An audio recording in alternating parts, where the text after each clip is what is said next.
Alors, ravi que vous soyez encore là, merci beaucoup. Donc, vous avez vu, j'ai mis un titre, Dans quel monde allons-nous vivre? Bon, voilà le titre, il est celui-là. Il y a peut-être du sens là derrière, c'est que je vais vous parler effectivement, c'est une édition spéciale classe inversée, mais je ne voudrais pas arriver comme ça en vous disant, les classes inversées, il y a des profs qui font ça. Je voudrais plutôt inscrire les classes inversées, peut-être bien dans un mouvement social. Hein, notre monde qui est en train de changer. Je crois qu'il a changé tout le temps. Hein. Quand on passe des Grecs aux Romains et puis aux Byzantins, le monde changeait évidemment. Mais je crois qu'il change et il change beaucoup plus vite que d'habitude. Et donc, c'est plus qu'une affaire, ouais, ce sera mes arrière-petits-enfants dans 2 siècles. C'est peut-être mes enfants et mes petits-enfants qui sont concernés maintenant, parce que ça va vite, hein, il n'y a pas que moi qui le dis, ça me paraît évident. Et donc, inscrire peut-être ce mouvement des classes inversées dans un mouvement social me paraît important. Alors, à part ça, on dit changement, bouleversement, hybridation. Oui, c'est tout ça, quoi. Voilà. Alors, comme d'habitude, je prends une minute pour vous expliquer le truc, c'est que beaucoup de d'IA ont des liens vers d'autres choses. Hein.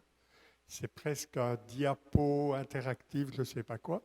Et souvent, vous allez voir en bas de page, à droite, à gauche, pardon, à votre droite, en bas, quelque chose qui commence par http://bit.ly/bar. Ça va revenir tout le temps. Et c'est juste ces mots-là qu'il faut recopier en faisant attention aux majuscules et minuscules. L'idéal, c'est de prendre une photo et de recopier ça bien à son aise. Donc le diapo est déjà disponible. Hein, je l'avais dit sur Twitter, Facebook et les autres, mais voilà. Alors, un monde qui change. Alors, je ne sais pas si j'ai bien fait, j'hésite. J'ai mis cette pensée de Francis Blanche. Pour les anciens, c'est un humoriste français, mais d'il y a très longtemps, hein, les tontons flingueurs et des trucs comme ça, et qui disait « Il vaut mieux penser le changement que de changer le pansement ». Voulant dire pour ça, ne pas se préparer au monde qui vient, c'est peut-être un grand danger, hein, c'est tout à fait clair. Alors, je vous disais, ça va vite. Hein. On dit souvent que les grandes inventions technologiques qui ont changé le courant de l'humanité, c'est par exemple l'écriture, hein, 3-4 millénaires, 3500 avant Jésus-Christ, un truc pareil. Si on compte un peu, ça fait 200 générations. Une génération humaine, du papa aux enfants, c'est une 20-25 ans, et donc vous y arrivez très vite. Hein. Oui, je dis aussi, vous reverrez peut-être des dias d'autres présentations que j'ai faites. C'est tout à fait normal. C'est tout à fait normal. J'essaie de travailler dans la cohérence et donc je relie des choses les unes avec les autres. Les caractères d'imprimerie, il y a 200 générations. L'écriture, il y a 200 générations. Les caractères d'imprimerie, 14e, 15e siècle, 20 générations. Et finalement, le numérique, 2-3 décennies, une génération. Vous lirez, mais chacune de ces inventions qui touchent à ce qu'on pourrait parler les supports de mémoire. Les supports de mémoire.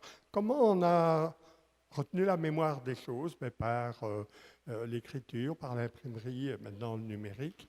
Ils ont chaque fois vécu avec des gros chamboulements au niveau économique. Le livre, l'écrit, c'est la Renaissance, ces choses-là qui arrivent. Et maintenant, on a le numérique. Hein. Donc moi, je dis, pour ça, il me faut 10 heures. Hein.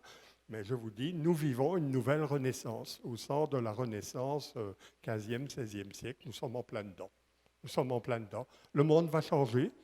Avant, c'était les dieux qui déterminaient ce que les hommes faisaient, les dieux qui déterminaient les saisons, la pluie, les récoltes. Puis ça a été le savoir. Hein. Les hommes ont compris comment ça marchait les saisons et tout. Et maintenant, on est en train de vivre quelque chose de semblable.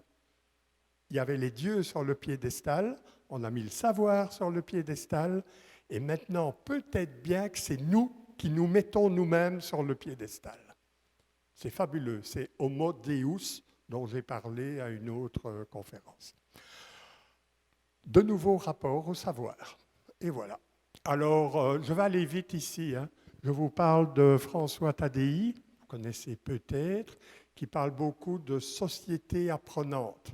Une société apprenante, ce n'est pas une société où il y en a 2 ou 3 qui savent et qui aspergent tout le monde de leur savoir. Une société apprenante, c'est des gens qui travaillent ensemble. Certains savent des choses, d'autres en savent d'autres, ils échangent. Et voilà, il définit ici: une société apprenante facilite les apprentissages individuels et collectifs pour que les savoirs et les expériences des uns permettent à d'autres d'apprendre et d'innover plus facilement. Ça, mesdames, messieurs, ça s'appelle Ludovia. Des partages d'expériences pour vous aider à apprendre plus facilement. Ben oui, c'est ça. Alors, les compétences, souvent on dit que dans le monde numérique, nous étions des terriens et nous voilà devenus des marins. En effet, quand on passe des savoirs aux compétences, on passe du monde de la carte au sens Michelin, les routes. Vous allez 2 kilomètres par là, à PK18, ensuite vous tournez à gauche, vous faites ceci, et puis bon, voilà. Ça, c'est la carte. Elle est déterminée, elle est là. Et la seule chose que j'ai à faire, c'est à vous l'expliquer ou à vous la transmettre. Une fois que vous êtes devenus des marins, la carte ne sert plus à rien du tout. Vous avez besoin d'une boussole. Et ce que dit Michel Fabre quand il parle des compétences, il utilise la métaphore de la carte et de la boussole. Peut-être que leur apprendre une carte, c'est intéressant, mais on doit surtout leur apprendre à utiliser un outil qui permet de se retrouver n'importe où. Vous voyez un peu ces métaphores qui sont des métaphores d'ouverture, finalement. On n'est plus dans des chemins qui sont prédéterminés, mais dans d'autres. Donc, un bon livre sur le monde des compétences, dont on ne parle pas souvent, Michel Fabre, 2011. Alors, le connectivisme, j'en ai parlé hier, je vous ai dit, il y a eu le behaviorisme. Dans le behaviorisme, l'étudiant, il n'existe pas. C'est une boîte noire. On applique quelque chose sur lui, ça s'appelle la cause, et il y a un effet qui sort. Ceux qui ont fait de l'électronique, ils voient très bien la métaphore de la boîte noire. Je ne sais pas ce qu'il y a dedans, mais quand je fais ceci, il se passe cela. Et puis, il y a eu le constructivisme. Ah non, non, non, dans la boîte noire, il y a le cerveau de quelqu'un qui a des conceptions, etc., etc. Et puis, finalement, on en arrive au connectivisme. C'est récent, je crois que ce n'est même pas encore enseigné dans les sciences de l'éducation et je pense que malheureusement pour eux, ça n'arrivera jamais parce que ça parle d'éducation. Je suis désolé de ce contrepétri, mais ça parle d'éducation, le connectivisme. Qu'est-ce que ça veut dire, éducation? Allez, ça ne veut pas dire apprendre les chemins que les autres ont faits, ça apprend éduquer, conduire dehors, permettre à l'enfant d'aller dehors, d'explorer le monde. Connectivisme, c'est un peu ça. Comment les gens vont faire pour apprendre les uns avec les autres? Et ici, j'ai une définition, je l'ai prise dans la Wikipédia. Notre ami nous l'a appris, Thierry nous l'a appris hier, en nous disant que la Wikipédia était probablement la meilleure encyclopédie au monde. Et ça a été testé par Nature, donc c'est quand même quelque chose. La définition, c'est les liens qui nous permettent d'apprendre. Les liens qui nous permettent d'apprendre, les machines là, sur lesquelles vous êtes en train de cliquer, sont plus importants davantage que l'état actuel de notre connaissance. Pourquoi? Parce que le savoir, il est externalisé. Vous avez besoin de savoir sur la littérature médiévale au XIIe siècle.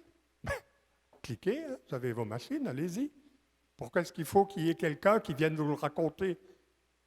Non, quelqu'un l'a raconté, il l'a mis sur Internet, quoi. Et ça a été validé par les pairs, etc. Donc on retrouve ce monde un petit peu horizontal là, qui est très présent.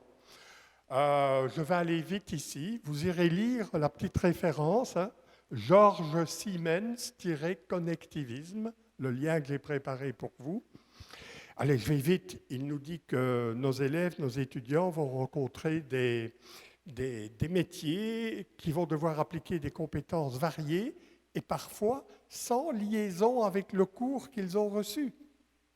Pourtant, je leur ai donné cours pendant 4 ans ou 5 ans. Ben oui, Mais ils vont faire des métiers parfois qui sont tout à fait en dehors de ce qu'ils auront appris à l'université. J'espère pour eux qu'ils auront appris à apprendre. Ça, c'est la clé. Il dit aussi que l'apprentissage informel devient important. Ce qu'on apprend en dehors de l'école, ça a toujours été ça, devient aussi important que ce qu'on apprend à l'école.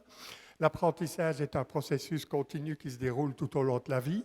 Il y a 50 ans d'ici, on pensait qu'on apprenait entre, je ne sais pas moi, 10 ans et 25 ans, et après on était tranquille, quoi. Un ingénieur civil électricien, il y a 50 ans, il apprenait des choses à l'université et il allait les appliquer pendant le restant de sa carrière. J'ai des exemples de ça. À l'heure actuelle, c'est absolument plus vrai. C'est comme ça. Les technologies sont en train de changer un peu la manière dont nous apprenons.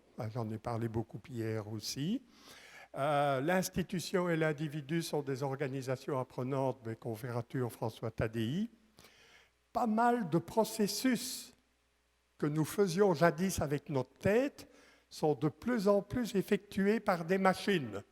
Alors un jour, quelqu'un dans un amphi m'a dit « Ça, c'est pas vrai, hein ?» Comment ça ? Mais depuis le début de l'origine de l'espèce humaine, nous n'avons pas cessé d'inventer des outils pour alléger notre mémoire. C'est ça un humain. Les animaux ne font pas ça. Nous inventons des outils pour soulager notre mémoire, soulager les efforts physiques, quand ce sont des machines et des choses comme ça. Donc bien sûr que oui, que nous sommes en train de travailler à des machines qui vont nous remplacer dans certains processus de cognition, mais très, très procédural, quoi. Et alors la dernière chose, vous savez, les pédagogues, ils nous parlent des compétences, les savoirs, les savoir-faire qui agissent sur des savoirs, etc., etc.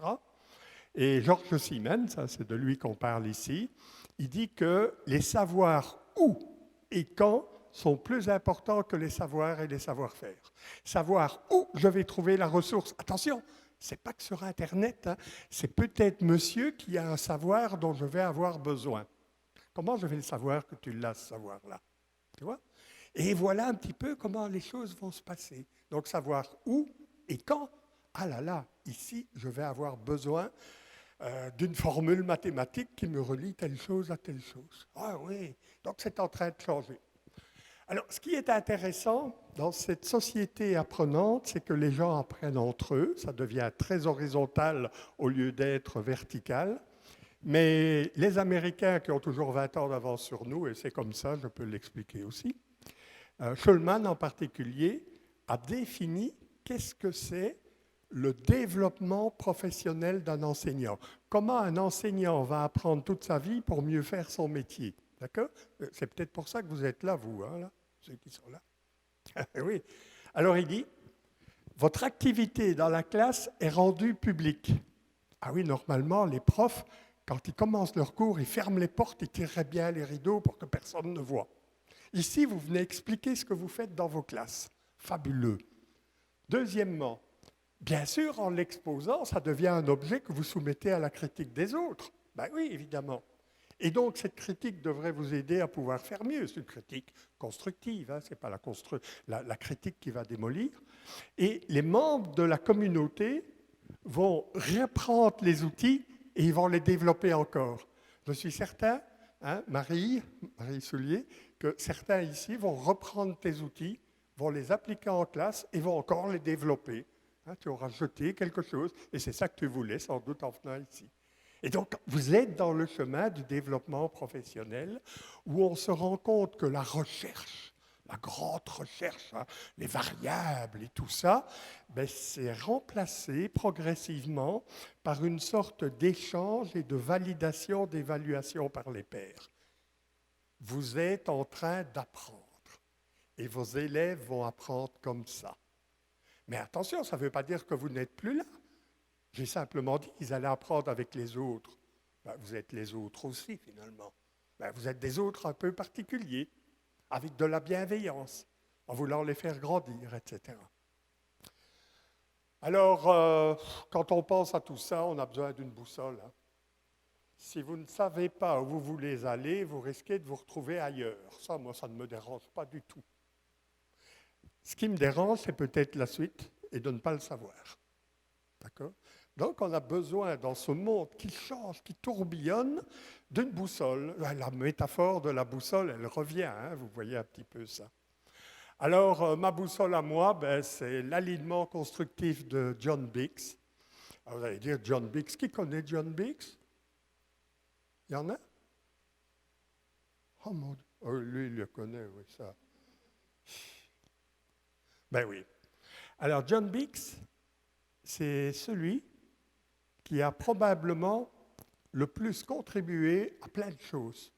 La réforme de Bologne. Ah oui, ce n'est pas les Français, hein? Non, non, non, non. Ça a été lire chez un Australien, prof à Tokyo. C'est lui, John Biggs.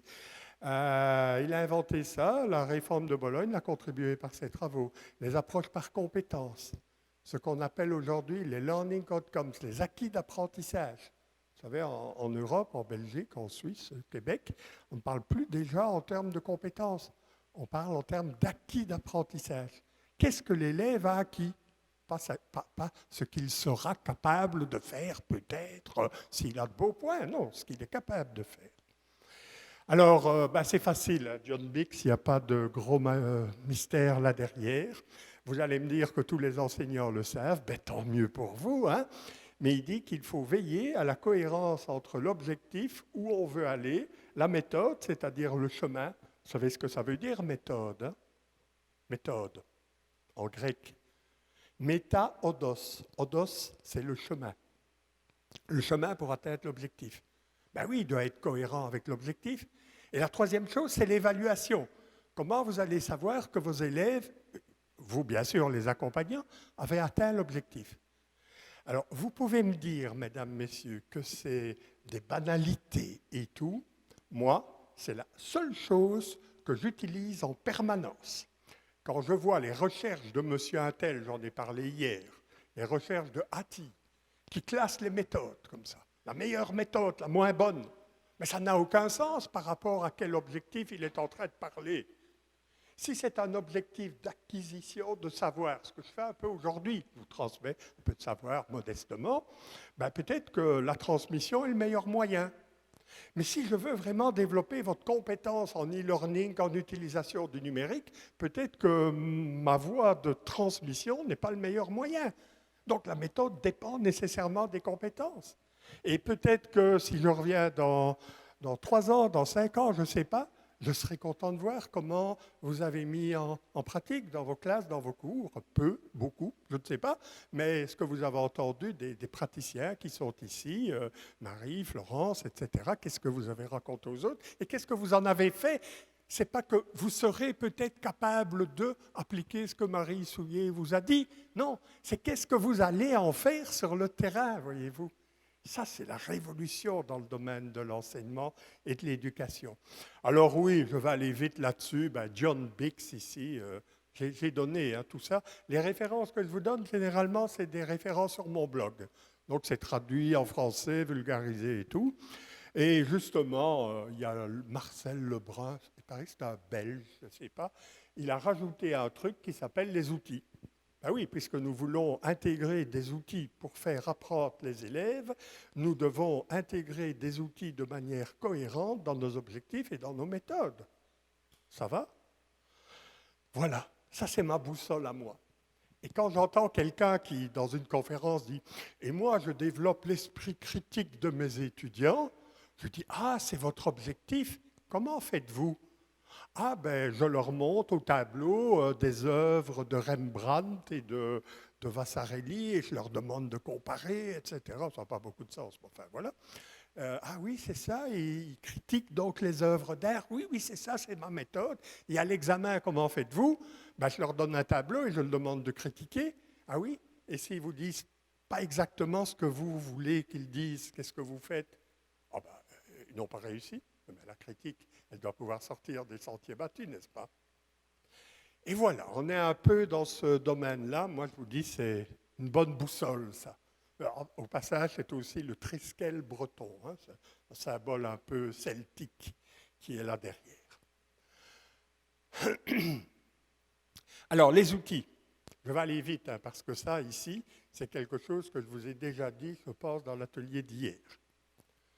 Les outils, de nouveau, une référence pour aller plus loin. Vous lisez ça, vous avez tout compris. Il y a 3-4 pages. Bon, je ne sais pas aller beaucoup plus vite. Je vous ai raconté cette histoire-là. Vous étiez là hier? Qui était là? Ah il y en a qui étaient quand même pas là. Oui, toi, tu es là partout, toi. Bon, tu prends les photos. Alors, je vous ai raconté l'histoire de celui-là, et Thierry Carcenti en a parlé après. C'est l'histoire de Socrate. On ne sait pas ce qu'a dit Socrate, mais son élève Platon a rapporté des tas de choses, en particulier que Socrate était un grognon. Moi, les grognons, c'est les gens, quand je parle du numérique, qui ne sont pas d'accord. Oui, mais ça ne marchera jamais. D'ailleurs, pourquoi est-ce que vous voulez que ça change, etc., etc. Les grognons. Socrate était un grognon parce qu'il n'aimait pas l'écriture. Il n'aimait pas. C'est pour ça qu'il n'y a pas d'écrit de Socrate. Hein. Bon, voilà, il n'y en a pas. Pas du tout. On n'a que des rapports de ce qu'il aurait dit au travers de ses fables. Et une de ses fables, c'est le pharmacon. Hein. Le pharmacon, je vais vous dire tout de suite qu'est-ce que ça veut dire. C'est un concept philosophique très important quand on parle des technologies. Voilà, c'est le dieu Thoth, hein, c'est l'ibis, il est là. Et vous voyez ce qu'il a en main, il a comme un stylet. Ce n'est pas une tablette, hein, un stylet. Et il a inventé l'écriture. Et il dit qu'avec ça, les hommes ne perdront plus jamais la mémoire. Souvenez-vous, j'avais parlé des supports de mémoire. L'écriture, l'imprimerie, le numérique maintenant, etc. Alors le dieu Thoth, il est fier, il a inventé l'écriture, les hommes ne perdront pas. Et le pharaon lui répond ceci. Oui, mais si on écrit tout, on ne va plus exercer la mémoire. Donc on va la perdre. Ça, c'est le début de la discussion sur les technologies. Les technologies, c'est à la fois le côté clair et le côté obscur. Les technologies, c'est à la fois un remède et un poison. C'est quelque chose qui va soulager notre vie, mais pour soulager notre vie, il faut que nous nous investissions dedans. Vous voyez un peu, on est dans des considérations amplement systémiques. Et donc oui, chaque technologie, mesdames, messieurs, quand on demande de parler des avantages de la tablette ou de la classe inversée, moi je suis désolé, je suis le seul, je ne sais pas répondre. Ou plutôt, si, je vais vous répondre les avantages, mais aussi les désavantages. Comment on doit le faire? Il y en a. Chaque outil a créé des désavantages. Depuis que nous avons le petit déjeuner et le frigo à la maison, au matin, on ne doit plus sortir de la maison pour aller chasser et avoir quelque chose à manger. Oui, et on ne sait plus le faire, n'est-ce pas? Peut-être ici, il y en a encore des chasseurs, mais je ne sais pas. Et voilà. Alors, je dis souvent, ça ressemble quand même au dieu Steve Jobs, qui amène la tablette et qui dit « avec ça, vous allez avoir la connaissance au bout de vos doigts, etc. etc. » Oui, mais les savoirs auxquels on a accès ne sont pas encore des connaissances, et donc il y a tout un travail qui va devoir être fait pour transformer ces savoirs cristallisés en connaissances fluides utilisables par la personne. Il y a du boulot. Alors, hier, je vous l'ai dit, pour moi, c'est de nouveau une de mes clés.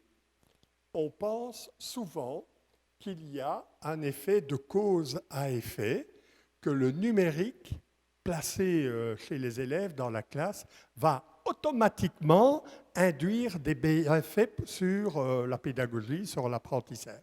Donc on pense qu'il y a un effet du numérique sur les pédagogies. La citation qui va là derrière, si vous voulez, c'est que le numérique, c'est large, hein, le numérique, les réseaux, les tablettes, les machins, les zinzins, WooClap, tout ce que vous voulez, peut, Thierry a insisté là-dessus hier aussi, c'est l'idée de potentiel, peut induire des effets sur la pédagogie, sur l'apprentissage des étudiants, etc., etc. Donc, je ne suis pas contre la technologie, parce qu'enfin, parfois on me dit que je suis contre la technologie, ça devient un comble, quoi. Dès qu'on a un regard critique sur quelque chose, on est contre. Ça ne va pas.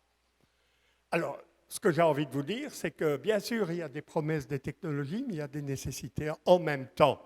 Hein, le poison et le remède. Le en même temps, ça veut dire, pour qu'il y ait un effet du numérique sur la pédagogie, il faut d'abord que la pédagogie change. La pédagogie doit s'adapter au numérique. La pédagogie donne à vos élèves les moyens d'accéder au savoir. Donc à ce moment-là, vous devez changer en tenant compte que les élèves, ils peuvent très bien avoir accès au savoir. Ça ne se fait pas tout seul, n'est-ce pas? Il faut les guider, il faut leur donner des critères, il faut leur donner des consignes. Je ne suis pas dans un évangélisme, il y a du travail à faire, l'enseignant est toujours utile, mais peut-être moins dans le contenu disciplinaire que dans la méthode et l'accompagnement de la méthode, dans le comment faire. Et donc ça, c'est ce qu'on appelle une boucle de systémique. Hein. Les scientifiques comprennent ça normalement facilement, sauf s'ils sont encore de l'école du XVIIe siècle, la cause, l'effet, le déterminisme, etc. Mais si on lit Edgar Morin, on voit bien que les choses sociales, les causes et les effets se confondent, et donc appliquer le déterminisme, ça ne marche pas. Ça ne marche pas. Et c'est peut-être pour ça que les résultats, je suis désolé de dire ça, alors que je suis de sciences de l'éducation, c'est peut-être pour ça que les résultats en sciences de l'éducation sont tellement éloignés des pratiques ou alors tellement mitigés. On fait une classe avec tablette, une classe sans tablette, et on voit finalement peu de différence. Alors, les objectifs, je vais vite, c'est quelque chose que j'avais déjà expliqué.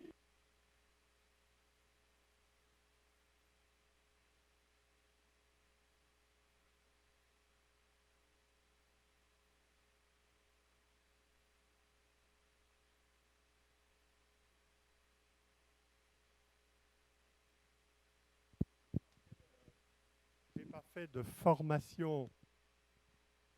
J'ai pas fait de... Oh, ça marche. J'ai pas fait de formation en pédagogie. Moi, je suis un physicien, en fait. Voilà, j'ai fait des études en physique nucléaire, un doctorat, tout le bazar. Et après, c'est vrai que je n'ai pas eu de formation au sens que vous l'imaginez, mais j'ai eu la meilleure formation du monde. Ça veut dire que je n'ai pas eu de cours. J'ai travaillé directement avec des chercheurs en pédagogie. D'accord ? Peut-être pour ça que je parle comme ça. Et dans les années 90, quand on parlait des objectifs, après les outils, je parle des objectifs, on me disait, Marcel, c'est très simple, hein. Un objectif, ça commence par l'étudiant sera futur capable de, tu mets un verbe et tu mets un complément. L'étudiant sera capable de résumer une œuvre de Camus, peu importe. Ça, les gens me disent toujours, on ne comprend rien en pédagogie. Hein. Ils parlent de capacité, de compétence. Attendez, je vais vous expliquer. Capacité, ça vient de être capable de, point. Une mesure de capacité, on vous a appris ça à l'école primaire. Mesure de capacité, voilà, ça c'est 1 litre. Ça veut dire qu'il est capable de contenir 1 litre. Ça ne veut pas dire qu'il y a 1 litre dedans, n'est-ce pas? C'est ça, c'est le potentiel, c'est la capacité. Par contre, à partir du moment, et on est en 2000, où on dit que cette capacité doit s'appliquer à des choses concrètes, dans des contextes, dans des situations, problèmes différentes, comme disent les pédagogues, on en arrive à la notion de compétence.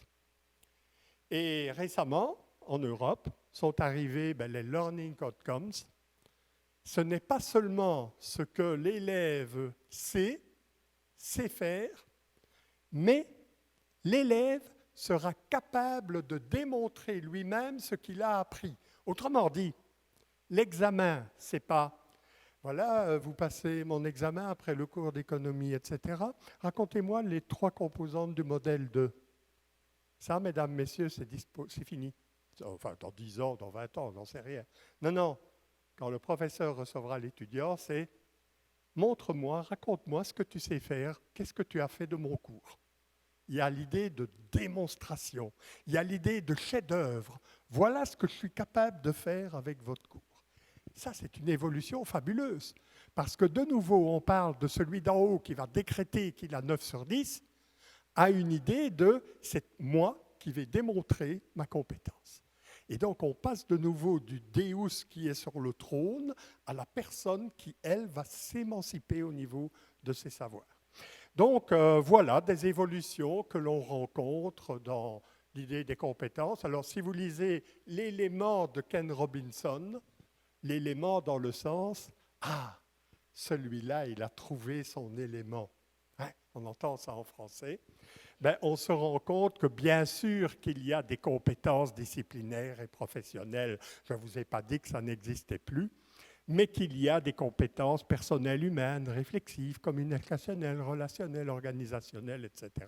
Et pour ça, vous lisez la référence qui est là de Préjean, Bernard et Kozanitis, des collègues du Québec, qui ont parlé justement de cette compétence que l'école met beaucoup trop, et il faut le mettre, hein, j'ai dit beaucoup trop, je n'ai pas dit qu'il ne faut plus le mettre du tout, l'accent sur le cognitif, au détriment des autres compétences qui sont des compétences humaines, pas des compétences d'un savoir qu'on a glorifié, voyez-vous. Donc il y a un retour à l'humain au travers du numérique, c'est génial. Les compétences toute la vie durant, l'apprentissage toute la vie durant, vous le savez, vous êtes ici parce que vous voulez continuer à apprendre aux autres, apprendre avec les autres, etc. J'ai parlé dans le Pechakucha des C, hein, les fameux C, il y en avait 4. Au début, il y en avait 3. Les digital natives, les natifs du numérique, on appelait ça la génération C, parce qu'ils utilisaient les outils numériques pour communiquer, collaborer et créer. Il y en avait 3 C. Maintenant, quand on regarde les derniers textes, vous voyez 2014 ici, il y a 6 C. Les caractères, la citoyenneté, souvenez-vous Thierry, qui a mis le citoyen éthique et numérique responsable. C'est là. La communication, la pensée critique, la collaboration, la créativité. Ça ne me fait rien, dites-moi que je radote, mais si vous ne faites pas ça, malheureusement, je pense que ça va aller mal pour l'humanité, parce que nous avons besoin d'esprit créatif, nous avons besoin d'esprit critique, nous avons besoin de personnes qui savent communiquer, peut-être aussi de personnes qui sont capables de résoudre l'équation du second degré. Et ces choses-là, ce qui devient compliqué, c'est qu'il y a, en plus des savoirs, d'autres choses. Ben oui, on a inventé des outils pour soulager les savoirs. Hein. Donc il faut peut-être faire moins de savoirs et plus de compétences, ou des compétences dont j'ai parlé. Alors ça, je vais vite, hein. Tout le monde le dit, que ça vienne des employeurs, que ça vienne des grands sommets, que ça vienne des praticiens. On va parler, Christophe, tu as parlé de la vidéo, mais tu as parlé de la vidéo qu'on regarde passivement, et tu as parlé de la co-création, de la création des outils qui permettent de créer des vidéos. Ben oui, on est tout à fait dans le domaine, et il n'y a pas que moi qui le dis. Alors, ici, je vais vite aussi. C'est très intéressant à écouter. C'est une belle vidéo de Michel Serres, dont on a beaucoup parlé avec Petite Poussette. Hein. Thierry aussi en a parlé hier. Et Bernard Stiegler, qui est aussi un philosophe, tous les deux philosophes français. La patrie de la philosophie, c'était bien sûr les Grecs, hein, Héraclite. Tout est changement, disait-il. Mais il y a quand même beaucoup de philosophes de langue française qui sont très intéressants.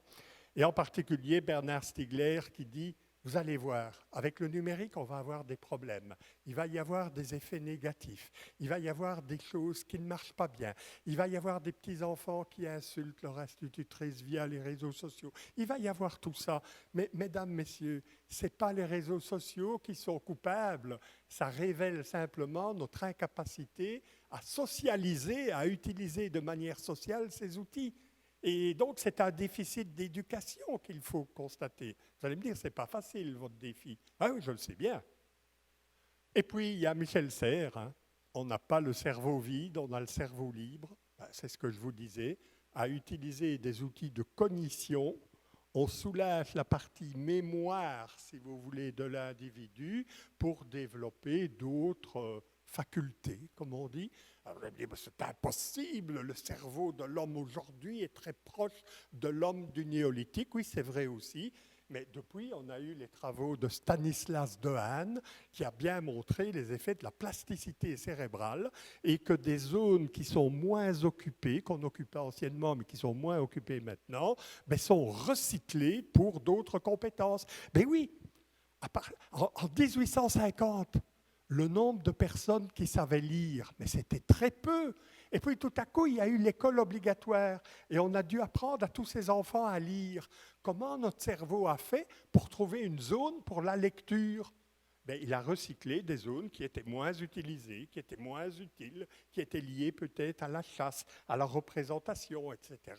Et il a utilisé cette zone. Donc ça existe, ces choses-là, bon Dieu. C'est ça le message des neurosciences. Alors, il y a ça, Thierry nous en a montré hier, hein, les compétences du XXIe siècle, le référentiel de compétences. Moi, j'en montre un ici. On retrouve ce que Thierry avait mis au centre, hein, la responsabilité sociale. Il y avait la communication, l'alphabétisation numérique, l'apprentissage toute la vie durant, l'esprit critique, etc. Un jour, quelqu'un m'a dit, c'est pour ça que je vous fais cette petite animation, là, toute petite. Un jour, quelqu'un m'a dit, mais où sont les savoirs? Mais où sont les savoirs, les contenus, les disciplines? Bon Dieu, discipline! Alors, attention, vous regardez bien la figure. Ça vient, là. Ils sont en périphérie. Ils sont autour. Les savoirs ont été externalisés. Il y a 50 ans d'ici, les savoirs étaient au centre et les compétences autour. D'accord? Il fallait d'abord les savoirs et les compétences étaient quelque chose de périphérique. À l'heure actuelle, c'est développer des compétences et les savoirs sont des ressources à utiliser. Alors évidemment, je connais les grognons, je les connais bien, je les côtoie beaucoup via les réseaux sociaux, je les aime d'ailleurs follement. Ils vous diront, mais comment voulez-vous développer des compétences si on n'a pas les savoirs? Hein? Savoir d'abord. Mais enfin, regardez des petits-enfants, hein? L'esprit critique, la créativité. Quand vous les voyez mettre des blocs l'un dessus de l'autre et essayer que ça tienne, vous pensez qu'ils ont utilisé les principes d'équilibre de Newton avant, mais vous riez. Mais on les tue à l'école. Ils savent être créatifs, ils savent communiquer, ils savent échanger, ils savent induire des principes. Et tout à coup, on arrive, tu oublies tout ça, et tu dis d'abord les théorèmes de machin et machin, qui sont utiles. Hein. Je suis un physicien, donc je sais bien ce que c'est un théorème, une loi, un invariant, un principe, etc. Mais peut-être que l'ordre à l'école n'est pas le bon. C'est ça que je dis. Alors, les méthodes, on y arrive. Je vous ai expliqué cela, le behaviorisme, l'étude du comportement, ensuite le constructivisme, chaque étudiant... Oui, les profs me disent souvent, rien de tel qu'un bon cours magistral, ce que je fais maintenant. Parce qu'au moins comme ça, tous les élèves entendent la même chose et apprennent la même chose. Attendez, je vais sortir, je dois rire. Non. Chaque étudiant entend, il comprend, en fonction de ses expériences antérieures, en fonction de ses intérêts, il y a une sorte de filtre de l'individu quelque part. Et c'est ça que dit le constructivisme. Vous ne pouvez pas m'apprendre quelque chose. Il n'y a que moi qui puis apprendre. Vous pouvez me montrer, me démontrer, me dire, mais apprendre, c'est mon affaire. Voilà. Alors, Marie, je crois que c'était une citation sur Twitter il y a pas mal de temps, qui disait, voilà, moi j'applique des méthodes, elles sont actives, les enfants découvrent des choses tout en manipulant des outils, des méthodes, etc., etc. Et tu disais, mais pourquoi est-ce que ces méthodes n'ont jamais été généralisées finalement? Ce sont des méthodes de bon sens. Alors évidemment, Descartes vous dira que le bon sens est la chose la mieux partagée. Oui, et alors, j'ai envie de vous dire, vous avez un problème avec ça? Si c'est le bon sens, si c'est la chose la mieux partagée par les individus, allons-y, partageons nos pratiques, partageons nos échecs également, voyez-vous. Alors, voilà, ici je vous montre une méthode, hein, ça c'est une méthode. Une méthode, ça veut dire, vous faites comme ça, et puis comme ça, et puis comme ça. On est chez les behavioristes. Donnez-moi la recette. Ici, Robert Gagné dit, il faut d'abord attirer l'attention, informer l'apprenant, stimuler les choses qu'on a vues précédemment, présenter le nouveau contenu, guider l'apprentissage, provoquer, fournir la rétroaction, etc. Ça, on est vraiment dans la méthode quasi-behavioriste, un peu comme les collègues canadiens quand même, qui prônent l'enseignement explicite et qui disent il faut faire comme ça, comme ça, comme ça, et de toute façon, ma méthode est la meilleure. Voilà. Malheureusement, je ne pense pas. Je pense que comme les individus sont différents, vous êtes différents, hein, pas simplement par votre visage, par votre façon de penser. Je suis toujours étonné que vous avez vu que de temps en temps, je lance des petites piques à mon amphi. Et j'en vois certains, cette petite pique, elle a l'air de leur faire mal. Et d'autres, ils sont là, comme ça. C'est vraiment une piqûre là, que je leur donne, je ne sais pas de ce qu'ils quelque chose comme ça. Ben oui, nous avons des expériences antérieures et c'est dommage de vouloir les annihiler. Alors ici, vous irez voir, c'est un sujet qui m'intéresse depuis longtemps. Que peut-on dire dans les méthodes qui ont des chances de fonctionner et d'apporter un plus à l'apprentissage? Là, c'est une étude que moi j'ai faite. Elle n'est pas directive. Vous prenez ce que vous voulez, vous rejetez le reste. Je ne vous ai pas dit il faut faire comme ça. Mais ce que je constate, c'est que dans les classes où ça marche, ben, la classe en bloc, vous savez, les 20 élèves devant le professeur, ben, ça devient plutôt des petits groupes. La leçon, le cours, devient plutôt de la facilitation, de l'accompagnement d'apprentissage. On s'adresse généralement aux meilleurs étudiants dans un cours en amphi. Ici, dans une méthode active, on va essayer de différencier les approches et donc d'atteindre des étudiants différents. On va passer des tests, des examens à des principes de constatation, si vous voulez, des productions, des projets, souvenez-vous, le chef-d'œuvre, etc. Les structures, au lieu d'être compétitives, tu as eu combien, toi? 17. Ah, j'ai plus que toi, hein? J'ai 18. Hein? Ah non, qu'est-ce que ça sert, ça? Peut-être que celui qui n'a eu que 13, c'est Mozart, quoi. Ça, c'est important que vous vous rappeliez de ça. Je crois que notre humanité, elles ont besoin aussi d'humains, hein, quelque part. Pas seulement d'ordinateurs, de robots, de choses capables de faire des calculs. Alors, savez-vous qu'il existe d'autres formes de pédagogie? Sortez, ben oui. L'apprentissage en point de mire, ça c'est quelque chose, il y en a qui ne m'ont pas écouté les autres fois, donc je vais le redire. J'aimerais bien qu'un jour quelqu'un me conteste d'ailleurs, ça me ferait plaisir. C'est que par rapport à ça, vous avez vu la citation, elle est en anglais. Pourquoi il n'a pas écrit en français? Parce que c'est en anglais. Parce que c'est en anglais. Et nous, les francophones, on a un gros problème avec ça. Un gros problème qui concerne l'apprentissage. Comment ça se fait que c'est toujours les Américains qui sortent les flip-out classroom, les classes inversées? Je suis désolé, hein, ce n'est pas des francophones qui l'ont sorti. Ils le faisaient peut-être, mais ils ne l'ont pas sorti en tant que concept. Comment ça se fait que l'apprentissage par problème était d'abord le problem-based learning? Comment ça se fait? Eh bien, parce que chez les anglophones, on ne confond pas enseigner et apprendre. Ça, moi, j'apprends à mes étudiants qui vont devenir profs. La plupart des gens croient que enseigner et apprendre, c'est la même chose. En français, on dit « je vais t'apprendre à rouler à vélo, je vais t'apprendre la table de multiplication ». La maman au petit enfant qui sort de l'école dit « qu'est-ce qu'on t'a appris à l'école aujourd'hui ?» La réponse est « rien du tout ». Mais rien du tout. Qu'est-ce que tu as appris à l'école? Attention au sujet. Ce n'est pas « on t'a appris », tu as appris. En français, apprendre et enseigner, ils sont confondus. En anglais, learning et teaching ne le sont pas. Si vous dites, par exemple, je ne sais pas s'il y a des anglophones ici, mais si vous dites to learn someone something, apprendre quelque chose à quelqu'un. Vous regardez dans le Oxford Dictionary, c'est considéré comme de l'argot et comme des expressions de personnes mal éduquées. Apprenez à distinguer l'enseignant et l'apprentissage. C'est fondamental. Ce n'est pas ce que l'enseignant fait qui est important. C'est finalement ce qu'il va mettre en place pour que l'élève puisse apprendre. Ça, c'est fondamental. Alors, ici, je vais vite. Hier, j'avais expliqué ça plus longuement.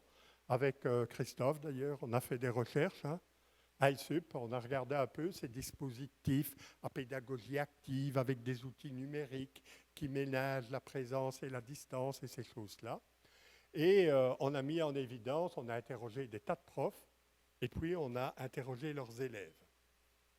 Les profs, on les a classés en 6 types. Certains centrés enseignement, c'est le professeur qui transmet les savoirs, et d'autres centrés sur l'apprenant. Ça veut dire que c'est l'élève qui va chercher les savoirs, les partage dans la classe, etc. Vous voyez, il faudrait que je puisse vous expliquer le questionnaire, mais tous les facteurs liés à la motivation, aux ressources, aux compétences, aux activités, aux interactions, aux productions, tout ça grandit. Et cette recherche, elle a été faite sans biais parce que souvent, ben, on donne des recherches, soit ce que les enseignants disent de leur pratique, la belle affaire, soit les notes que les étudiants ont eues à des cours, mais on ne sait pas vraiment comment ça s'est passé. Ici, nous avons interrogé les deux et nous avons rassemblé. Et donc, oui, bien sûr qu'il y a un effet des pédagogies actives, peut-être pas sur les notes, mais sur la perception de l'apprentissage. Et vous avez beau me dire que oui, mais c'est de la perception, ça, c'est du qualitatif. Oui, mesdames, messieurs, c'est ça qui fait marcher le monde. En tout cas, ce n'est pas les chiffres. La manière dont un individu se sent concerné, se sent respecté, se sent accompagné, ce sont des facteurs d'apprentissage. Alors, on y va, les classes inversées. Je vous avais dit, ce serait un peu le chapeau, sans en faire toute la chose. C'est une méthode parmi d'autres. Vous avez vu les classes inversées. Vous avez là la référence, hein, cycle-CI. Les classes inversées. Alors, ça c'est, je suis désolé de dire ça comme ça, mais c'est un peu Marcel Lebrun qui dit ça, et je vois bien que dans les littératures, tout le monde essaie de ne pas dire ça. Moi, j'appelle ça les classes inversées. La plupart du temps, quand on regarde les livres et les publications, on parle de la classe inversée. Déjà, la classe inversée, s'il n'y avait que ça, je ne me serais jamais intéressé à la classe inversée. Malgré tout, c'était une idée intéressante. On va essayer de la comprendre. La classe inversée, ça va aller assez vite parce que vous savez quand même ce que c'est. Vous avez ici des livres qui sont parus chez Canopée. La classe inversée, ben ça c'est l'ouvrage original de Berkman et Sams, traduit en français. La classe inversée de Cynthia Haidt, plutôt pour les professeurs de français langue étrangère, etc. Je vous ai parlé du bottom-up, des choses qui émergent, des choses qui ne viennent pas du dessus. Ben, l'idée de la classe inversée, ce n'est pas venu d'un grand prophète, ce n'est pas venu d'un prof en sciences de l'éducation, ce n'est pas venu d'un ministre qui aurait dit, ben voilà comment il faut enseigner. C'est venu de deux profs. Là. Ce sont des profs de chimie dans le secondaire. Et ils voulaient que leurs élèves s'intéressent à la chimie. Et ils se rendaient compte que leurs cours magistraux, où ils expliquaient les acides, les bases, vous trouvez ça intéressant, vous? Oui, ça brûle l'acide, oui, d'accord. Pour aller un petit peu plus loin. Et ils se sont dit, ben, les étudiants, ils ont toujours l'air de regarder des petites vidéos. Si on essayait de mettre des petites vidéos à 4-5 minutes sur Internet, on vous a expliqué comment on pouvait déposer des vidéos, les retrouver, etc. Et un jour, à la fin du cours, ils ont dit aux élèves, voilà, pour le cours de la semaine prochaine, on va changer un peu, on vous a mis 2-3 vidéos sur notre chaîne YouTube, voilà l'adresse, hein, comme j'ai fait. Regardez ça si vous avez le temps un petit peu, et on en parlera au cours prochain. Quand les élèves sont arrivés au cours suivant, je ne suis pas dans l'angélisme, mais certains disaient, et t'as vu la vidéo? Et t'as compris, toi, pourquoi le truc il devenait rouge, là? Pourquoi ça marchait? Et pourquoi, quand on a mis de l'eau sur le machin, ça fumait? Ils venaient avec des questions. Ils n'avaient pas tous regardé la vidéo. On s'en fout complètement.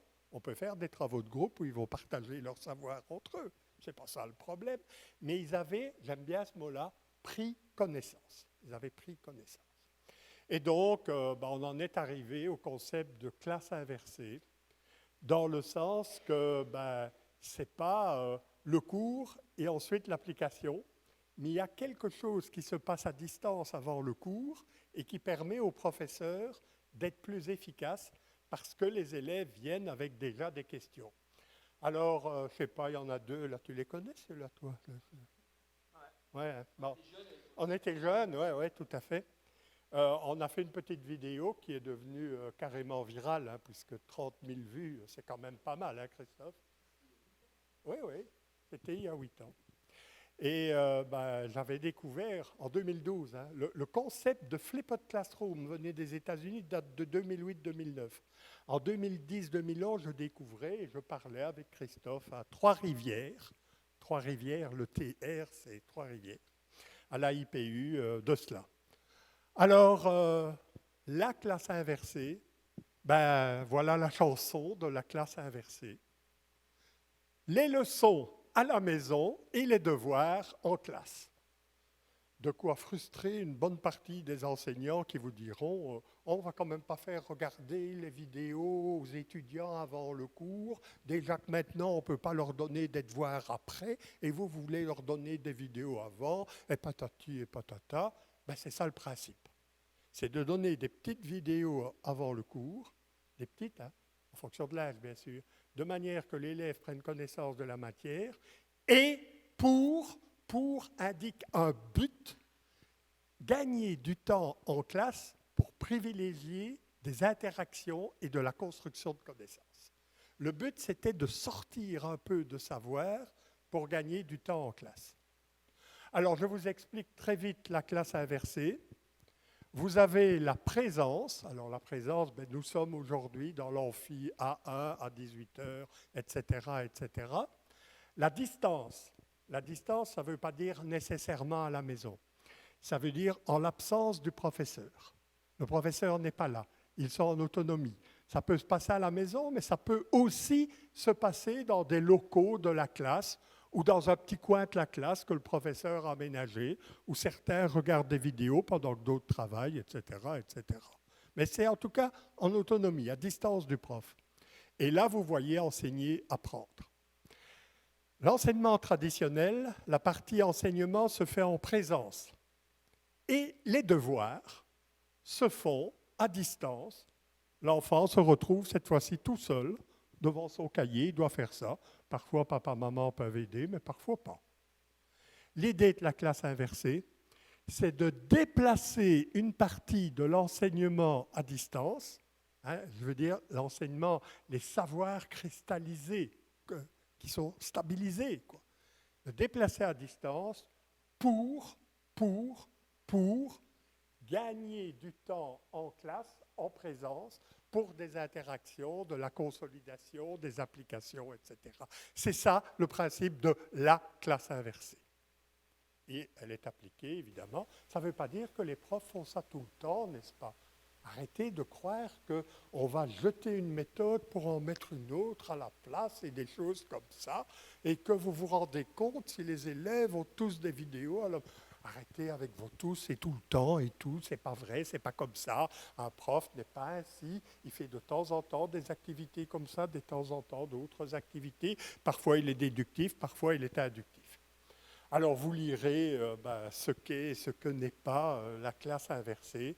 C'est de l'ouvrage de Berkman et Sams, les deux Américains qui ont écrit ça. Ce n'est pas un remplacement de l'enseignant par des vidéos, ce n'est pas un cours à distance, ce n'est pas des apprenants autistes qui travaillent tout seuls devant leurs écrans, ce n'est pas ça. Si vous pensez que c'est ça, ben non, ce n'est pas ça. Mais c'est un moyen d'amplifier les interactions, un moyen d'avoir un enseignant qui est plutôt accompagnateur, une classe dans laquelle les élèves qui sont absents pour des tas de bonnes raisons peuvent rattraper le cours parce qu'il y a des traces quelque part sur Internet, etc., etc. Ça, c'est le type 1, la classe inversée. Et moi, j'ai été étonné quand j'ai rencontré les professeurs les premières fois au CLIC, hein, à Paris. Et le CLIC, c'est classe inversée, le congrès. Ça se passe à Paris, il y a des enseignants qui font de la classe inversée. Et j'allais près d'eux et je disais, tiens, vous faites de la classe inversée? Ah oui. Et comment vous faites? J'ai fait ça 10 fois et les 10 enseignants m'ont répondu quelque chose de différent. Autrement dit, et c'est ça l'innovation, hein, c'est pas autre chose. On va dire, vous voyez bien que ce n'est pas ça qu'ils faisaient? Non, non, non, non, c'est une innovation. Une innovation, pour qu'elle marche, il faut qu'elle se soit appropriée chez les gens, qui la transforment pour leur faire quelque chose avec ça. C'est ça une innovation. Ce n'est pas simplement prendre une idée de quelqu'un d'autre et l'appliquer. Non, ça c'est du marquage. Et donc, j'ai vu beaucoup d'enseignants qui faisaient d'autres choses. Alors, je vais tenter de vous l'expliquer le mieux possible. Ceci, c'est la clé de mon exposé d'aujourd'hui. Après, on peut arrêter. Le type 1, je répète, la classe inversée, c'est prendre connaissance de la matière à travers des vidéos hors l'école, hors la classe, peut-être à la maison, peut-être dans un local aménagé dans l'école, pour faire des applications, des exercices, etc. en classe. OK. Le type 2, parce que j'ai rencontré des enseignants qui faisaient autre chose. Il y avait toujours une idée d'activité en distance, mais ce n'était pas tellement aller regarder des vidéos. Et vous connaissez cette activité. Imaginez que je vous dise, voilà, mesdames, messieurs, chers étudiants, la semaine prochaine, je vais travailler sur le concept de motivation. J'aimerais bien que vous cinq, vous trouviez des ressources sur le lien entre la motivation et les ressources. Vous là-bas, les quatre, j'aimerais bien que vous me trouviez des ressources et que vous présentiez ça un petit peu, faites une petite synthèse. Vous allez chercher des ressources sur motivation et les interactions en classe. Vous allez trouver des ressources sur l'induction, parler des pratiques avant la théorie, etc. Et vous, encore autre chose. Et donc, j'envoie les élèves, les étudiants, explorer les contextes pour qu'ils reviennent au prochain cours en présence où on va échanger, critiquer, communiquer, travailler en groupe. Et qu'est-ce que tu as trouvé? Toi, tu as trouvé ça, etc., etc. Et donc, l'idée, c'est d'envoyer les élèves dans les contextes d'abord pour que ça ait du sens et de les faire travailler ensuite en groupe pour faire émerger des questions et un besoin de théorisation. Voilà un petit peu l'idée du type 2. Ce n'est pas nouveau, hein. Je n'ai pas dit que c'était nouveau, j'ai dit que c'est quelque chose qui se répand, parce qu'il dit à l'apprenant, tu peux aller dehors, hors la classe, et tu peux trouver des ressources. Par exemple, je fais encore autre chose, vous allez aller interviewer le maire de Papette. Vous allez à la bibliothèque et vous allez essayer de trouver dans le livre un tel qui s'y trouve les 3 pages qui parlent de la pollution des mers, etc. Vous allez essayer de trouver des éléments sur la géologie. Je vous demande de faire ensemble 3 dias, que vous allez présenter aux autres pendant 1 semaine, 2 semaines. Ça, moi, je fais déjà. Mais c'était de la classe inversée. C'est-à-dire, le professeur dit, c'est pas moi qui vais te dire ce qu'il faut savoir, vous allez aller chercher des choses ensemble et vous allez les travailler. Ça, c'était le type 2. Il y avait effectivement des activités à distance avant la classe et des activités d'un nouveau type d'analyse, de synthèse, de travail d'équipe qui se passaient pendant la classe. Et alors, j'ai aussi rencontré des enseignants qui faisaient les deux à la fois, le type 1 et le type 2. Alors regardez bien, je vais vous tourner le dos et on va le faire ensemble. Le type 1, prendre connaissance de la matière et des exercices. Le type 2, explorer les contextes, analyse, débat, travail. On y va. Je prends les deux, vous voyez qu'il y a 4 rectangles. C'est 4 événements d'apprentissage. 4 choses que les élèves peuvent faire. Je vais les organiser. Je vais prendre les 2 du bas. Je les numérote 1, 2, explorer les contextes, analyse, synthèse, et je les mets comme ça. 1, 2. Puis je prends les 2 du dessus. 3, prendre connaissance de la matière. 4, application. Et je les mets comme ça. Et je vous dis, le type 3, c'est ces 4 événements d'apprentissage dans un certain ordre. On explore les contextes. Qu'est-ce qu'on trouve à l'extérieur, dans les livres, sur Internet. On en discute en classe. Il y a des questions qui émergent. On prend connaissance de la matière et puis on regarde si on sait l'appliquer. Ça, c'est le type 3. Les gens qui font ça font des classes inversées parce qu'ils marient des activités en présence, à distance, en présence de l'enseignant, sans l'enseignant, avec l'enseignant, sans le groupe classe, tout seul, individuellement, etc. Et donc, ça, c'est ce que j'ai appelé les classes inversées. Allez, on va encore regarder 2 ou 3 dias, et puis je vous laisse. Je résume. Vous avez le lien. Vous avez une première dimension, c'est ce que j'ai appelé le rapport au savoir. Là, les savoirs sont transmis par le professeur, les savoirs sont présents sur Internet, dans YouTube, etc. Et les savoirs sont récoltés par les étudiants eux-mêmes. Vous avez une autre dimension, c'est les rôles. L'enseignant donne son cours. Les étudiants échangent, travaillent collaboratif, ils construisent des connaissances, ils travaillent en équipe, etc. finalement aussi, les étudiants eux-mêmes construisent le dispositif de la leçon. Autrement dit, quand ils ont été chercher des infos, c'est eux qui vont construire un dispositif où ils vont enseigner aux autres élèves, n'est-ce pas?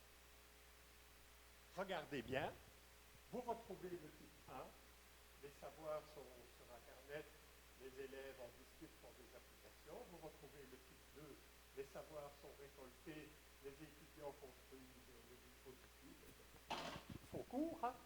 Mais vous vous rendez compte qu'ils apprennent là derrière des savoirs, mais ils apprennent à travailler en équipe, ils apprennent à communiquer, ils apprennent à critiquer, ils apprennent à faire des synthèses et tout ça. By the way, comme on dit en anglais, tout en n'y touchant pas. Mais ils le font, et ça devient la clé du processus. Et donc, vous avez bien sûr des concepts, hein. La classe inversée, la classe renversée. Vous allez lire les travaux de Jean-Charles Caillé, C-A-I-2-L-I-E-Z, qui est un prof où là, les élèves font tout. Ils font les ressources, ils préparent les questions d'examen, pas lire, hein, et les classes inversées, évidemment. Alors, quand j'ai eu fait tout ça, je me suis rendu compte que quelqu'un l'avait déjà fait avant moi. Ça, c'est génial, parce que tu te dis, tu n'es pas le seul à penser. C'est plus critiquable. Il y a déjà quelqu'un qui y pensait. Et ce quelqu'un, c'est David Kolb. En 1984, il parlait du cycle de l'expérience. Il essayait de traduire comment les humains apprennent. Et les humains, ils n'apprennent pas qu'à l'école. Ils apprennent à partir d'une expérience qu'ils vivent. Ils apprennent en discutant avec d'autres. Ils apprennent en essayant de modéliser, théoriser, donner des réponses. Et ils apprennent en essayant d'appliquer ce qu'ils ont appris. Ça, c'était le cycle de Kolb. Avouez, c'est exactement ce que je vous ai dit. Les étudiants explorent les contextes, ils partagent avec les autres, ils recourent à la théorie et ils tentent de transférer et d'appliquer. Donc ce modèle repose sur des choses liées à l'expérience d'apprentissage, souvent l'apprentissage d'ailleurs hors école. Alors, on retrouve des activités qui se passent à distance, explorer les contextes, regarder des vidéos, en présence, échanger avec les autres et transférer. Pour ceux qui savent, si vous avez lu sur les pédagogies actives, la fameuse pédagogie active dont on parle beaucoup ici d'ailleurs, hein, on ne parle que de ça, les gens du début des pédagogies actives avaient dit qu'il y a 3 grandes phases dans les pédagogies actives. La première, la voilà qui apparaît, c'est contextualiser, donner du sens. Moi, j'avais des cours, hein, mais j'en ai eu. Hein. Le prof expliquait des équations et des machins, des dérivés, des équations différentielles. Et j'étais quand même un élève assez curieux, bien qu'un peu sauvage, mais curieux quand même. Et j'allais et je disais, mais monsieur, toutes ces équations, ça sert à quoi? Tu verras quand tu seras en licence. Mesdames, messieurs, ce genre de réaction, c'est bientôt terminé. Nos jeunes ne sont plus prêts à entendre ça. Vous voulez m'enseigner quelque chose? À quoi ça sert? Mais dites-le moi. Dites-moi que l'équation différentielle serve à comprendre comment vibrent les cordes d'un violon et comment il se fait que ceci et cela et le phénomène de résonance et tout. Mais dites-le moi. Contextualiser, donner du sens. Ensuite, il faudra bien décontextualiser, trouver des règles. Trouver des principes, trouver des organisations préférentielles, trouver des catégories. Et ensuite, peut-être, il faudra voir si ces théories servent à quelque chose. Et il faudra recontextualiser au travers d'applications. Voilà, mesdames, messieurs, ce que veulent faire les classes inversées. Et j'espère que vous ne direz plus, « Ah oui, les classes inversées, c'est quand le prof donne pas cours et il met des vidéos en ligne. » Quel simplisme tout le temps, oh là là. Il suffirait de lire 3 pages du livre des auteurs pour savoir que ce n'est pas ça. La vidéo, c'est un prétexte, évidemment. Utile, hein? Utile, je n'ai pas dit, on en a parlé beaucoup ici. Alors, peut-être je termine avec la théorie et je vais vous parler de Bloom. Vous connaissez Bloom? Benjamin Bloom. Benjamin Bloom, il disait il y a des compétences de bas niveau et des compétences de haut niveau. C'est vieux, hein, Bloom, attention, c'est 1956. Et il disait, dans les compétences, il faut d'abord se souvenir, mémoriser, comprendre, appliquer, analyser, évaluer et ensuite créer. Tu pourras créer quand tu seras grand, c'est au-dessus. Et l'école a été construite comme ça. À l'école, il y a d'abord des savoirs qu'il faut connaître, comprendre, appliquer, et ensuite, quand vous serez grand, ben vous pourrez analyser, évaluer, critiquer, créer, etc., etc. Ça se passe bien souvent comme ça. Je ne sais pas si en France ou à Tahiti, dans les cours d'INIF, on avait quand même les cours avant les TP, bien souvent. Ça se passait comme ça. Il fallait des savoirs. Comment voulez-vous qu'ils exercent des compétences s'ils n'ont pas les savoirs? On a déjà dit ça. Pourtant, dans la vie quotidienne, peut-être bien qu'on travaille à l'envers. Dans votre vie quotidienne, hein, je ne parle pas de l'école ici, dans votre vie, quoi. Je ne me mêle pas de votre vie, mais j'essaie d'imaginer, je parle de la mienne alors. On rencontre des problèmes, et on essaie d'en parler avec d'autres. Tiens, tu as déjà entendu parler de ça et ça. On essaie de chercher des gens qui en ont parlé plus savamment que nous sur Internet. Et donc, c'est le problème qui fait comme un appel de savoir. Et il vient donc après. Ça, c'est bien sûr, vous avez reconnu, le type 1, qui est plutôt dans cette démarche qu'on pourrait dire déductive, théorie d'abord, application, et le type 2 qui serait d'abord dans l'exploration des contextes et ensuite essayer d'en faire des choses sensées, de se poser des questions, etc., etc. Alors, ne me regardez pas méchamment, s'il vous plaît, je ne suis pas en train de vous dire qu'il faut tout renverser.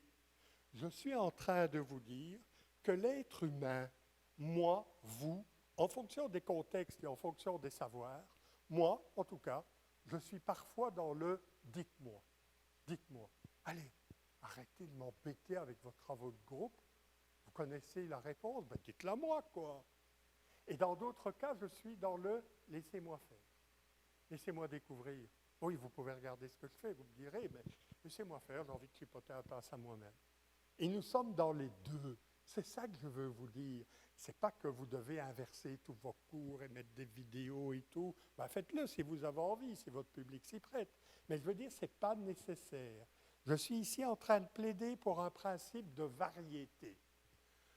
Alors évidemment, il y a eu des bémols, il y a des recherches qui ont été faites, mais je peux vous dire que toutes les recherches, celles qui parlaient des notes des élèves, ont montré que les notes étaient aussi bonnes en classe inversée que dans l'enseignement traditionnel, les notes en français, en mathématiques, en histoire et toutes ces choses-là, il n'y a pas. Il n'y a pas de dégâts, il n'y a pas de dégâts au niveau cognitif. Mais malgré tout, les chercheurs ont constaté que quand on regarde le reste, il y a quand même des bémols. Et ces bémols, ils sont solubles.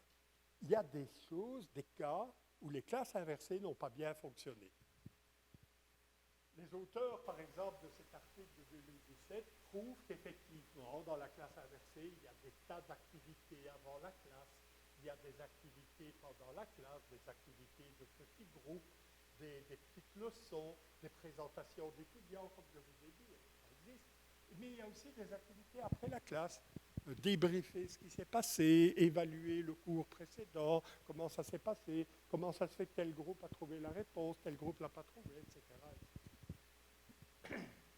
Il y a des besoins. Le premier, on va parler des étudiants. Les étudiants ont des vues extrêmement conventionnelles de l'apprentissage. Ils ne comprennent pas pourquoi tout à coup, alors qu'ils sont bien assis là à regarder, ici c'est regarder leur Facebook et leur mail, etc.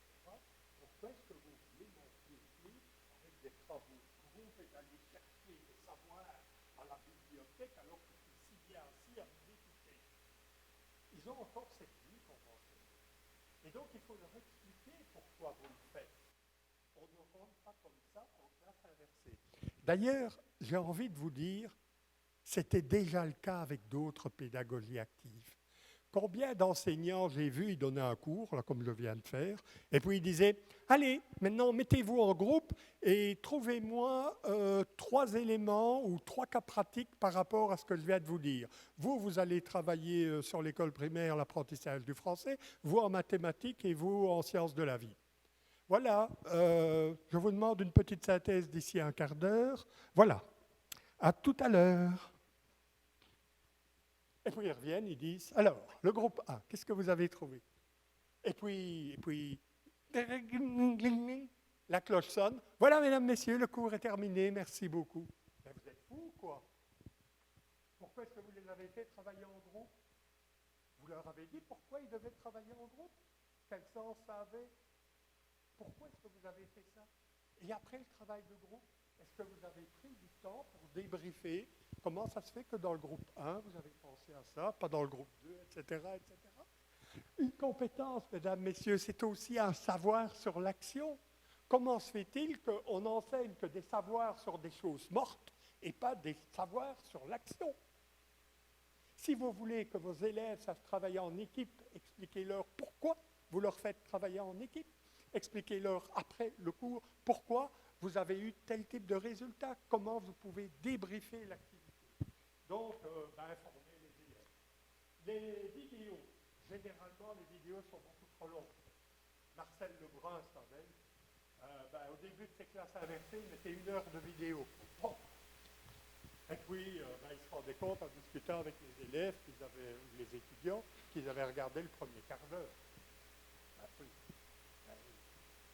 En plus, je vais vous le dire, regarder des vidéos, c'est pas du tout motivant. Parce que si vous pensez que c'est plus motivant qu'écouter un prof, oui, c'est vrai.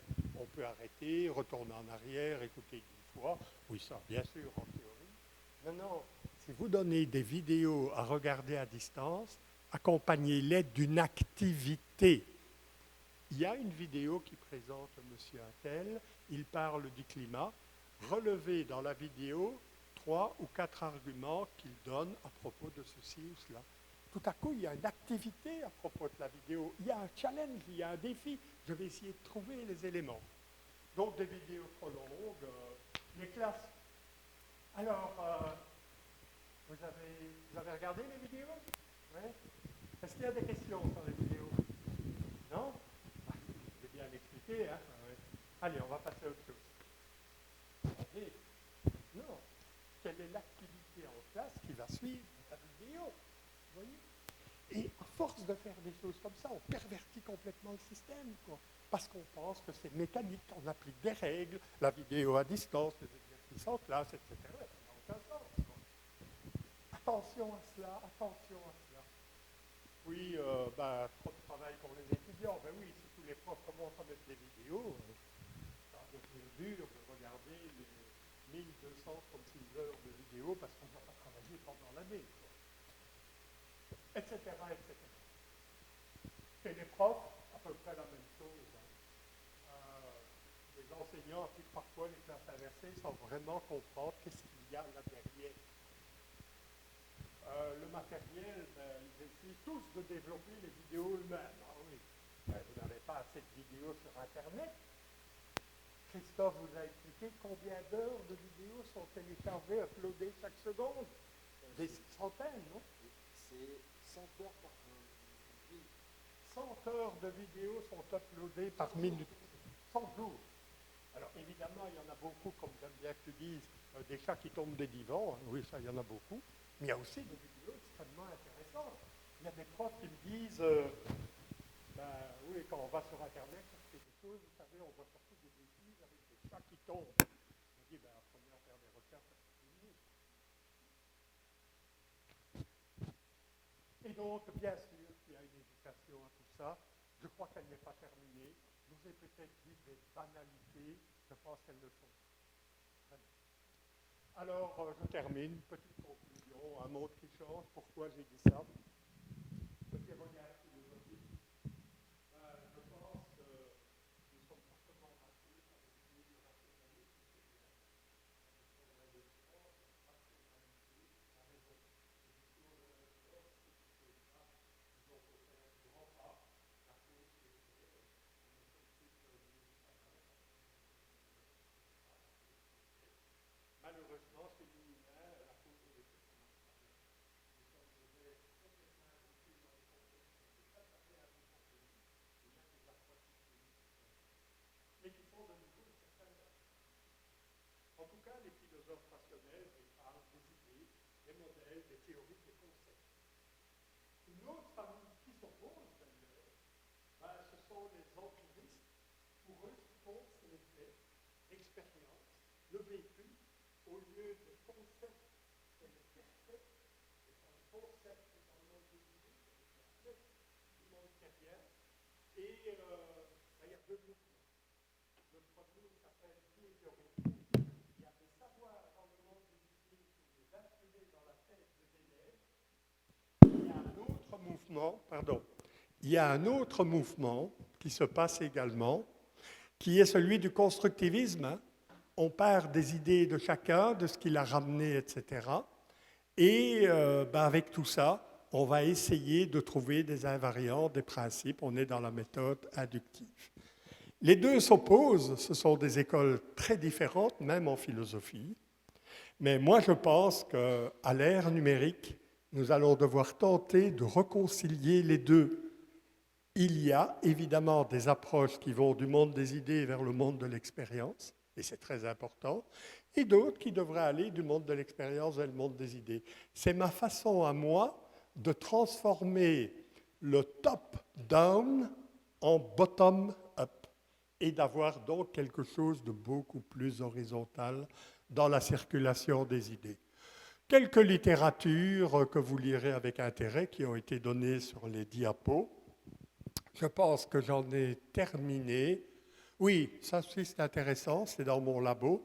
Ils ont fait une petite plaquette guide CI, le guide des classes inversées qui sont là. Vous voyez qu'ils ont quand même, j'ai dit, c'est pas bon, il ne faut pas mettre en classe inversée, mais il faut mettre dans les classes inversées. Ils ont quand même écrit en classe inversée, parce que, vous comprenez, il n'y a que Marcel Lebrun qui utilise le pluriel, alors on va continuer à utiliser le singulier, utiliser le singulier. Mais pour moi, ce que j'ai voulu vous dire, c'est derrière ce concept de la classe inversée se cache une multitude de pratiques, donc les classes inversées, c'est un minimum. Je vous remercie pour votre attention.